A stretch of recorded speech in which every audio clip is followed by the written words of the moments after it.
उदा खराड़ी की धरती पर यहाँ पे इस कार्यक्रम को सफल कराने वाले तमाम जो गणवीर जो आदिवासी परिवार के रात दिन मेहनत करके इस कार्यक्रम को सफल बनाया, उनको भी मैं खूब पूरी इस मंच से धन्यवाद देना चाहूंगा।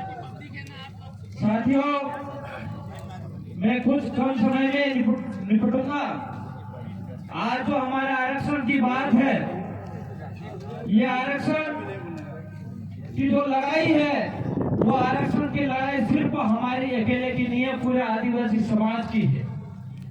लेकिन यहाँ पे इस मंच पे मेरे से पूर्व कई वक्ता बता रहे थे कि ये विशेष कोई एक पार्टी के नाम से बनाया गया है कि उन्नत को ही आरक्षण की ये लड़ाई लड़ रहे हैं, और कुछ नेता राजनीतिक तरीके से देख रहे हैं। तो मैं उनको कहना चाह रहा हूं, आज नहीं तो कल, कल नहीं तो परसों, लेकिन आरक्षण हम लेके रहेंगे।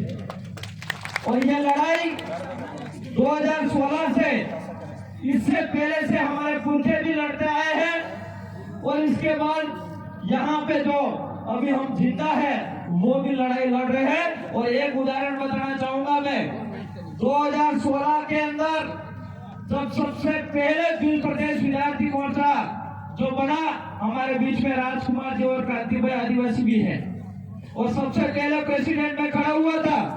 और उस समय अपने ही लोग विरोध करने वाले थे कि तुम दिल मत बोलो, आदिवासी मत बोलो। कुछ लोगों ने हमारा बहुत विरोध करा, और हमारा जो दिल प्रदेश विद्यार्थी मोर्चा का जो चुनाव था वो जीतने की तैयारी में थे, और जीते भी थे, लेकिन इसके बिगाड़ने के लिए बहुत प्रयास करा। लेकिन हमारे एक युवा साथी से लगा के बुजुर्गों ने रात दिन मेहनत करी, और 21 दिन के अंदर दिल प्रदेश विद्यार्थी मोर्चा उस समय जीता।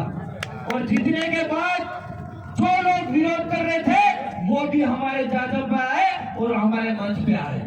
वो एक आदिवासी परिवार के अंदर खुशी हुई। आज से 10 साल 20 साल पहले कोई आदिवासी कहने के लिए तैयार नहीं था, वो आप गर्व से कहता है हम आदिवासी हैं। वो एक आदिवासी परिवार की बदौलत ताकत आई है। आज कुछ लोग आरक्षण का विरोध कर रहे हैं, लेकिन मैं कहना चाह रहा हूँ वो लोग भी हमारे साथ आएंगे। आज हमारा आरक्षण की लड़ाई क्या है? हमारे इस एरिया के अंदर, ट्राइबल एरिया के अंदर जो हमारी जमीन डूब में गई है और डैम बने हुए हैं, और डैम का पानी हमारे क्षेत्र में नहीं मिल रही है, उस आरक्षण की लड़ाई है हमारे एरिया के अंदर।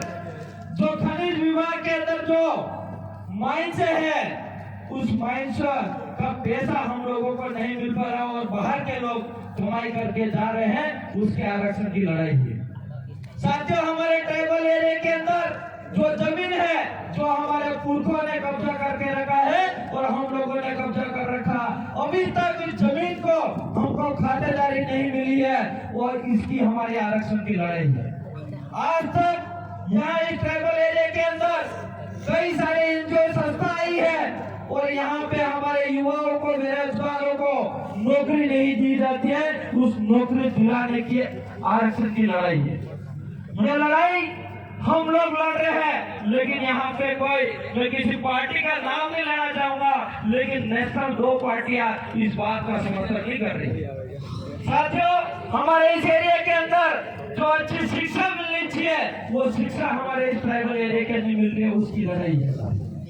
आज यहाँ पे कोई नेशनल पार्टी ये नहीं चाहती है कि इस ट्राइबल एरिया के अंदर अच्छी शिक्षा मिलेगी तो आदिवासी समझदार हो जाएगा, बोलना सीख जाएगा, तो हम वोट कैसे लेंगे।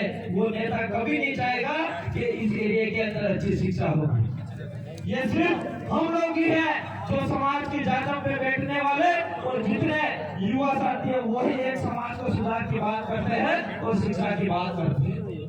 साथियों, आज मैं यहाँ इस पंडाल भरा हुआ पंडाल है, हम लोग नेशनल कांग्रेस हो चाहे बीजेपी हो, गाली दे देते हैं, इस मंच से विरोध करते हैं, लेकिन मैं आपसे कहना चाह रहा हूँ कि हम लोगों ने कभी हमारे समाज को सुधारने के लिए क्या हमने धरातल पे हमारे गांव और फले और ग्राम पंचायत में एक अभियान चलाया कि हमारे इस ट्राइबल एरिया के अंदर ये चीजें नहीं होनी चाहिए। आज हमारे इस एरिया के अंदर मेरे राजस्थान की विधानसभा के अंदर भी आवाज उठाई थी कि हमारे ट्राइबल एरिया के अंदर 10 किलोमीटर पे पानी की टंकी लग लीजिए, लेकिन सरकार पानी की टंकी नहीं लगा रही है, सरकार दारू का ठेका लगा रही है 10 किलोमीटर। इसका हमने विरोध करा था।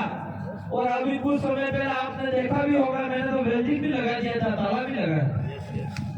फिर भी ये आबकारी विभाग और प्रशासन ने वापस खुलवा दिया और भारतीय जनता पार्टी ने उनको ज्यादा उस फट्टे वाले ने जो कमीशन दे दिया तो उस दुकान को वापस खुलवा दिया। इसका विरोध कौन करेगा? इसको विरोध हम लोगों को करना पड़ेगा। हम लोगों को ये ऐलान करना पड़ेगा कि ट्राइबल एरिया के अंदर हमारी जो जमीन है वो कोई भी आबकारी विभाग के सरकारी दुकान के लिए जमीन नहीं दे, वो हम लोगों को ऐलान करना पड़ेगा। करोगे नहीं करोगे?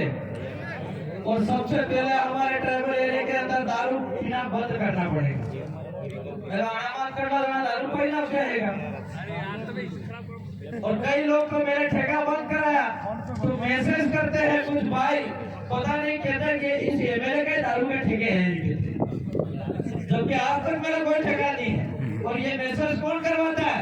ये मैसेज वो लोग कराते हैं जिसकी दुकान है ये। तो साथियों, या तो फिर ये सरकार इस एरिया के अंदर दुकानें बंद नहीं करे तो हम लोगों को ऐलान करना पड़ेगा प्रत्येक ग्राम पंचायत और गांव पालों के अंदर कि हम इंग्लिश दारू और बियर दारू नहीं खरीदेंगे, ये ऐलान करना पड़ेगा। करोगे नहीं करोगे?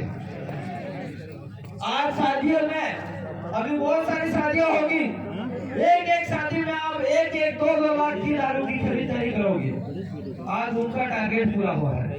और कई सारे भाई, हम लोगों को ऐसा लगता है कि जिस भाई को जिन्हें दार जीवी पड़ती है या बस नेच रहा तो वो सड़िया बुदा वो सारी सकेगा बस, समझ में अलग नहीं। तो मेरे साथियों, हम लोगों को इस आरक्षण मोर्चा के बैनर तले हमको ऐलान करना पड़ेगा कि हमारे उस ट्राइबल एरिया के अंदर दारू बंद करने के लिए भी हम लोगों को अभियान छेड़ना पड़ेगा।